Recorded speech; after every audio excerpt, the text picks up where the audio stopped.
नमस्कार। आज हम एक ऐसी चीज की बात करने वाले हैं जिसके बिना हमारी दुनिया सच पूछिए तो रुक ही जाएगी। मापन यानी मेजरमेंट। ये सिर्फ इंच और सेंटीमीटर की कहानी नहीं है, बल्कि ये हमारे पूरे ब्रह्मांड के रहस्यों को खोलने की एक चाबी है। तो चलिए एक बहुत बड़े सवाल से शुरुआत करते हैं। किसी तारे का वजन कितना होता है?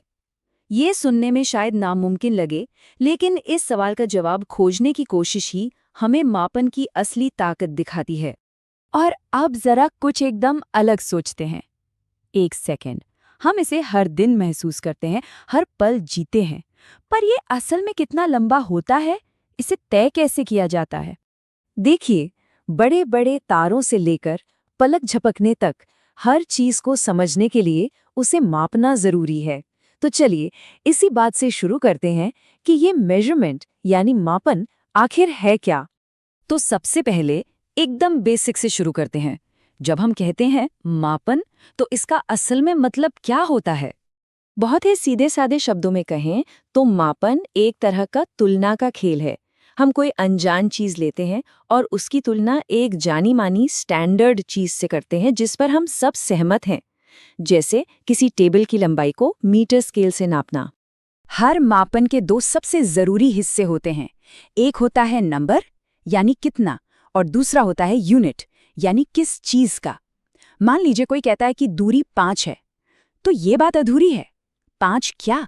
5 मीटर, 5 किलोमीटर, इन दोनों के बिना मापन का कोई मतलब ही नहीं है। जैसे मान लीजिए हम कहते हैं 8 किलोग्राम चावल, यहाँ 8 वो नंबर है और किलोग्राम उसकी यूनिट है। इससे हमें पूरी और एकदम सटीक जानकारी मिल जाती है। सिंपल है ना? तो ठीक है, पर हम माप क्या सकते हैं? फिजिक्स में जिन भी चीजों को हम माप सकते हैं उन्हें फिजिकल क्वांटिटीज यानी भौतिक राशियां कहते हैं। तो आइए देखते हैं कि ये क्या होती हैं। लंबाई, वजन, समय, मतलब कोई भी ऐसी चीज जिसे मापा जा सकता है और जो फिजिक्स के नियमों को मानती है, वो एक फिजिकल क्वांटिटी है। ये हमारे ब्रह्मांड को समझने के लिए बिल्डिंग ब्लॉक्स की तरह हैं। अब ये जो कॉन्सेप्ट मैप है, ये दिखाता है कि ये सारी फिजिकल क्वांटिटीज असल में दो मेन हिस्सों में बटी हुई हैं। चलिए इन दोनों शाखाओं को समझने की कोशिश करते हैं। इसको समझने का सबसे अच्छा तरीका है खाना बनाने के बारे में सोचना। जो फंडामेंटल क्वांटिटीज हैं वो आपकी सामग्री हैं, आटा, पानी, नमक, मतलब फिजिक्स के 7 सबसे बेसिक तत्व। और जो डिराइव्ड क्वांटिटीज हैं वो व्यंजन हैं जो इन सामग्रियों को मिलाकर बनते हैं। यहाँ देखिए कुछ और उदाहरण। स्पीड, एरिया और फोर्स जैसी मुश्किल लगने वाली चीजें भी असल में लंबाई, समय और द्रव्यमान जैसी सिंपल फंडामेंटल क्वांटिटी से ही बनी है। स्पीड की रेसिपी क्या है? दूरी को समय से डिवाइड कर दो, बस। ठीक है, तो अब हमें पता है कि क्या मापना है, पर कैसे? असली चुनौती तो यहीं से शुरू हुई। पूरी दुनिया को एक ही भाषा में बात करने के लिए कैसे राजी किया जाए? अगर हम इतिहास में झांकें तो हर जगह मापने के अपने अपने तरीके थे। कुछ लोग फुट पाउंड सेकंड यानी एफपीएस सिस्टम का इस्तेमाल करते थे, तो कुछ सेंटीमीटर ग्राम सेकंड यानी सीजीएस सिस्टम का। अब जाहिर है इससे बहुत कंफ्यूजन होता था। जरा सोचकर देखिए, एक साइंटिस्ट फुट और पाउंड में बात कर रहा है और दूसरा मीटर और किलोग्राम में। वो एक दूसरे के काम को भला कैसे समझेंगे? ये साइंस की तरक्की के रास्ते में एक बहुत बड़ी रुकावट थी। तो सवाल ये था कि एक ऐसी भाषा कैसे बनाई जाए जिसे हर कोई हर जगह समझ सके। और फिर 1960 में इसका हल निकला, एसआई सिस्टम यानी सिस्टम इंटरनेशनल। इसने साइंस के लिए एक यूनिवर्सल भाषा बना दी।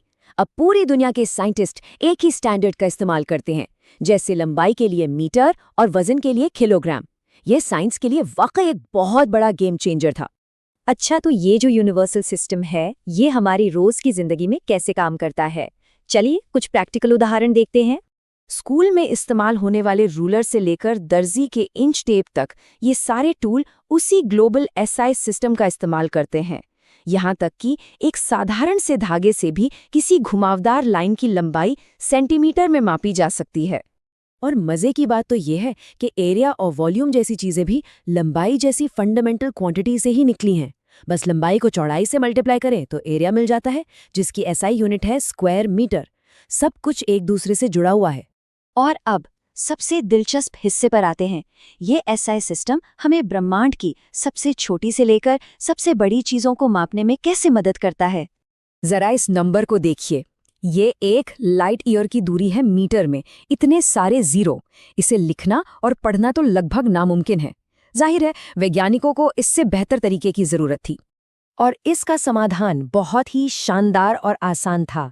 SI prefixes, kilo, mega, giga जैसे प्रीफिक्स 10 की पावर का इस्तेमाल करके बड़े बड़े नंबरों को छोटा और आसान बना देते हैं, और सेंटी, मिली, माइक्रो जैसे प्रीफिक्स छोटे नंबरों को मैनेज करने लायक बनाते हैं। इसीलिए हम 1000 मीटर कहने के बजाय 1 किलोमीटर कहते हैं। है ना कितना आसान। तो एक ऐसा सिस्टम बनाया गया है जो एक एटम से लेकर एक पूरी गैलेक्सी तक सब कुछ माप सकता है।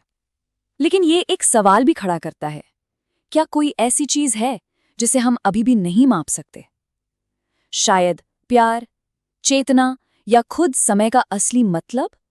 इसी सवाल के साथ आज की ये चर्चा यहीं खत्म करते हैं। हमारे साथ जुड़ने के लिए बहुत बहुत शुक्रिया।